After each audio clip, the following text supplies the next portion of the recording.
Assalamualaikum warahmatullahi wabarakatuh. Hello everyone, I am Anissa Melani from University Muslim of Maros, Department English Education. Today, I will discuss about simple present tense. Apa ya yang dimaksud dengan simple present tense itu? Mungkin masih banyak dari kalian yang belum mengerti apa itu simple present. Jangan khawatir ya teman-teman, karena saya akan menjelaskan banyak mengenai simple present. Mulai dari apa itu simple present, kedua, formula atau rumus, yang ketiga, penggunaan she dan he, yang keempat, penggunaan does dan do, dan yang kelima, penggunaan s or es, dan yang terakhir, adverb of frequency apa saja yang sering digunakan dalam simple present.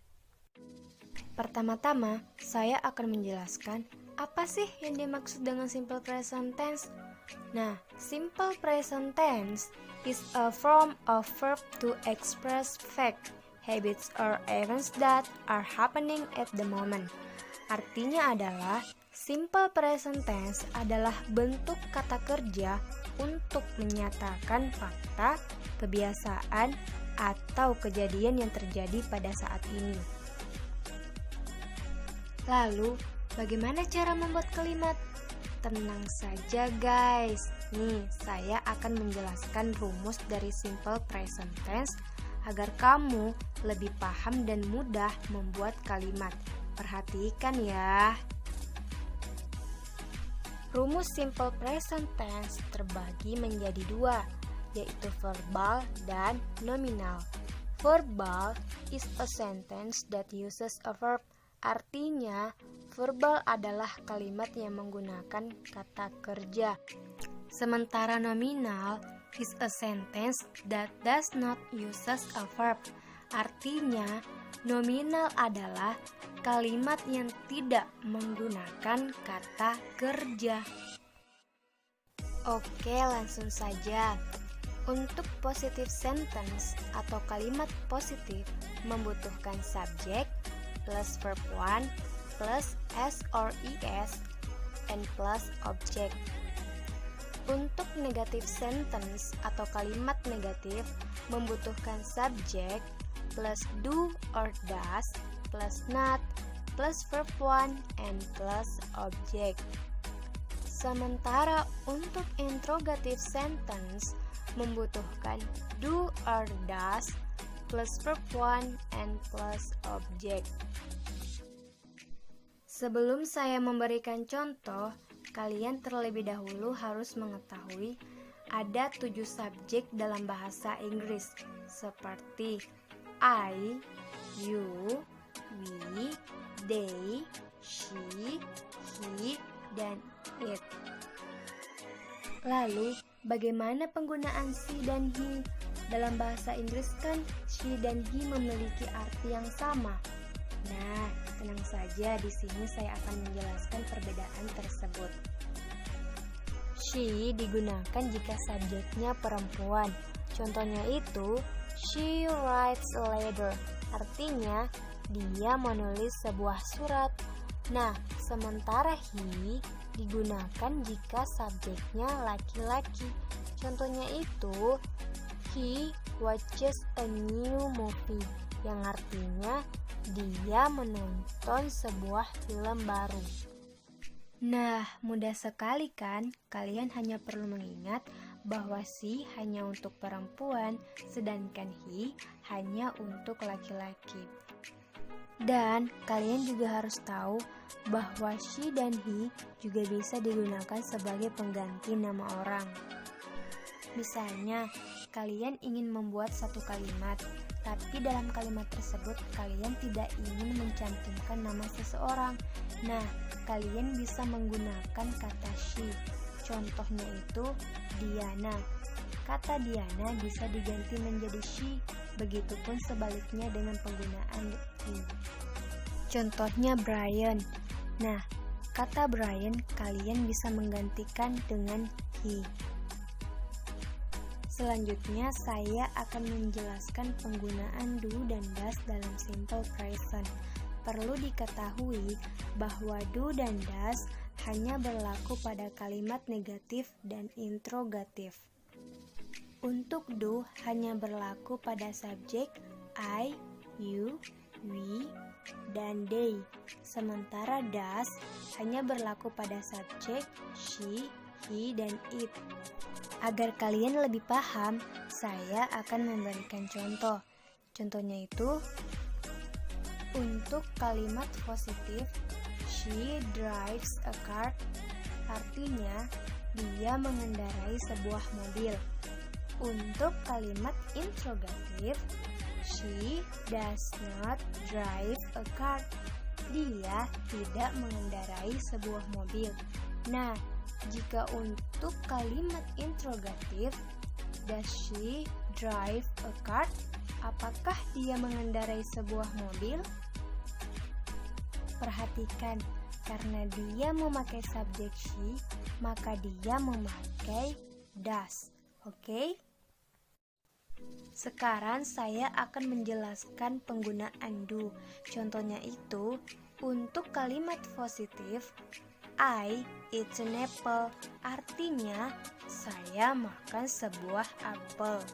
Nah, untuk kalimat negatif, I do not eat an apple, artinya saya tidak makan apel.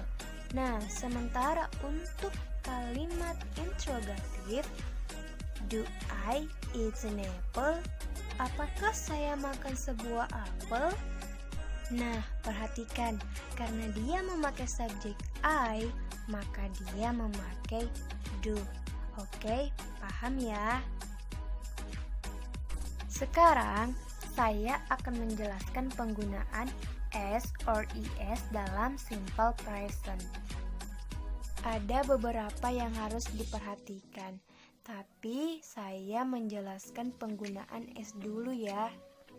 Sebelumnya, perlu diketahui bahwa penggunaan s or es dalam simple present tense hanya berlaku pada subjek she, he, dan it.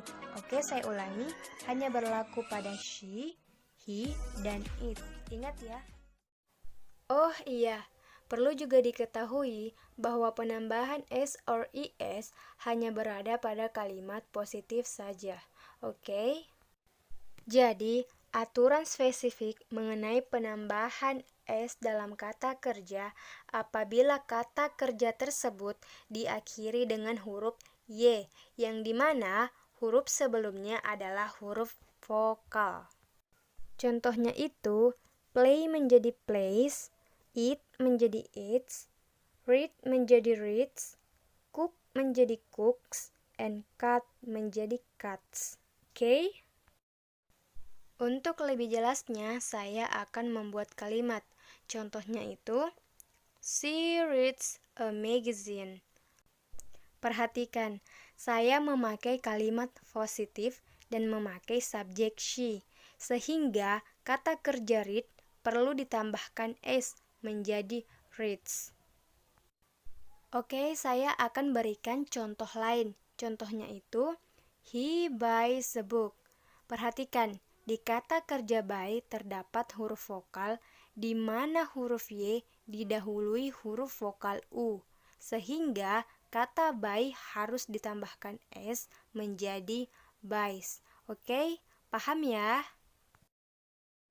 The next, saya akan menjelaskan penggunaan is dalam simple present tense, yang dimana aturan spesifik mengenai penambahan is dalam kata kerja. Yang pertama itu, jika kata kerja tersebut diakhiri oleh huruf o. Contohnya, he goes to the market. Perhatikan di kata kerja go. Kenapa perlu ditambahkan is? Karena dia berakhiran huruf o. Selanjutnya, aturan kedua. Jika kata kerja tersebut berakhiran huruf ch, s, sh, x, dan z. Contohnya, fix menjadi fixes, finish menjadi finishes, kiss menjadi kisses, catch menjadi catches, push menjadi pushes, watch menjadi watches, and bus menjadi buses.